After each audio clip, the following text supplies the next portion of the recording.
గమ్యం చేరాలంటే గుమ్మం దాటాలి అని చెప్పారు అంబేద్కర్ గారు. ఏదో మీది మాటలకు వాళ్ళు మాట్లాడి చేసే ప్రయత్నాన్ని భారతదేశంలో ఉన్న ప్రతి పౌరుడు. నమస్తే, వెల్కమ్ టు కేటీ. ప్రస్తుతం మనం తెలంగాణ భవన్లో ఉన్నాం. మన దగ్గర రజనీ సాయిచంద్ గారు ఉన్నారు. మేడం చెప్పండి, ఈరోజు అంబేద్కర్ వర్ధంతి ఏం చెప్తారు?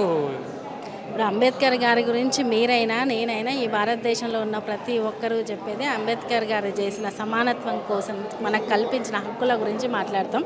ఇంకా ఆయన పడ్డ కష్ట నష్టాలు, ఎంత కొట్లాడాడు, బడుగు బలహీన వర్గాల గురించి పడ్డ శ్రమ ప్రతి ఒక్కరికి తెలిసిందే. కుటుంబాన్ని వదులుకొని సైతం కుటుంబంలో తన పిల్లలు చనిపోయినప్పటికీ కూడా ఈ భారతదేశ పౌరులందరూ నా కుటుంబమే అని భావించి ఈరోజు రాజ్యాంగ హక్కులను కల్పించిన గొప్ప జ్ఞాని అంబేద్కర్ గారు.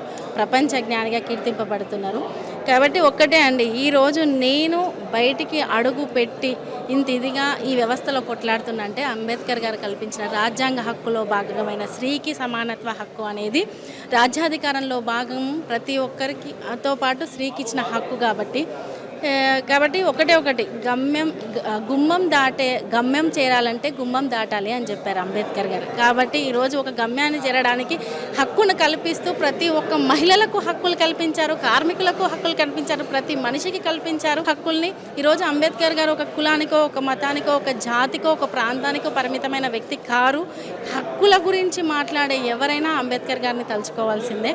కాబట్టి మహాజ్ఞాని అంబేద్కర్ గారి చరిత్ర స్థిరస్థాయిగా నిలిచి ఉంటుంది. అంటే ఇక్కడ కాంగ్రెస్ కానివ్వండి, బీజేపీ కానివ్వండి, ఒకప్పుడు అంబేద్కర్ గారిని ఇదే కాంగ్రెస్ పార్టీ ఓడగొట్టింది. బీజేపీ ఏమో ఆయన రచించిన రాజ్యాంగాన్ని తొలగించాలనే ప్రయత్నం చేస్తున్నాం. మరి ఆ విషయంలో ఒకటండి, ఈరోజు రాజ్యాంగం హక్కుల్ని కాలరాసే విధంగా తీసుకునే నిర్ణయాలు ఎవరు తీసుకున్నా ప్రజలు ఊరుకోరండి. భారతదేశ పౌరులు ఊరుకోరు. అది వాళ్ళ గొప్ప ఏదో చేయడానికి పోయి ఇంకేదో చేసినట్టు. ఇప్పుడు ఈరోజు వాళ్లకు హక్కులు ఏవైనా కావాలంటే, అంటే ఎవరైతే రాజ్యాంగాన్ని తప్పుబట్టి మాట్లాడుతున్న వాళ్ళకు కూడా ఏదైనా కష్టం నష్టం కలిగితే వాళ్ళకి పరిష్కారం ఎక్కడ దొరుకుతుందంటే అదే రాజ్యాంగం దొరుకుతుంది.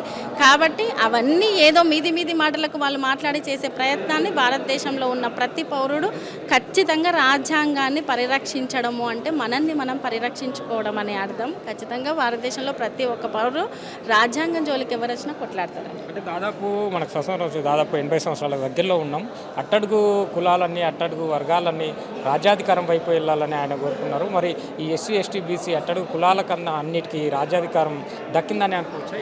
ఇప్పుడు ప్రాక్టికల్గా అందరూ చూస్తూనే ఉన్నారు. రాజ్యాధికారం దక్కితే ఈ రకమైన కొట్లాటలు ఎందుకుంటాయి? ఈ రకంగా మళ్ళీ వాళ్ళందరూ ఏదో ఒక రూపంలో స్ట్రగుల్ చేయాల్సిన అది ఎందుకు ఉంటుంది?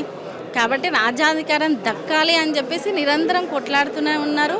అది కొట్లాడే దిశగానే ఉన్నది. అది కొట్లాడి ఏదో ఒక రోజు నెరవేరాలని చెప్పి మనస్ఫూర్తిగా కోరుకుంటున్నారు. మహిళల విషయంలో కూడా ఎన్నో కల్పించాయండి ఆయన హక్కుల విషయంలో. ఏం చెప్తారు మరి దాంట్లో? ఒకటంటే, ఈరోజు మహిళలను సాంప్రదాయాల పేరుతో, మూఢాచారాల పేరుతో ఎంత వెనక్కి నెట్టివేయబడింది, ఎంత హింసకు గురయ్యారు. ఒకటే బానిసకు కూడా బానిసెవరంటే అది స్త్రీ అని మాట్లాడింది చూసాం మనం. కాబట్టి అటువంటి బానిసత్వంలో నుంచి బయటపడాలంటే ఈరోజు రాజ్యాంగము అంబేద్కర్ గారు కల్పించిన హక్కుల్లో భాగంగానే ఈరోజు మీరు ఇలా మైక్ అందించి నేను మాట్లాడుతున్నా అన్నా, లేకుంటే మహిళ ఇంకే రకంగా విద్య, ఉపాధి, ఆర్థిక, రాజకీయ, సామాజిక, విద్య ఈ అవకాశాలను పొందగలుగుతుంది అంటే అది ఖచ్చితంగా అంబేద్కర్ గారు ఇచ్చిన హక్కుల్లో భాగమైన రాజ్యాంగం కల్పించిన హక్కు అని చెప్పొచ్చు.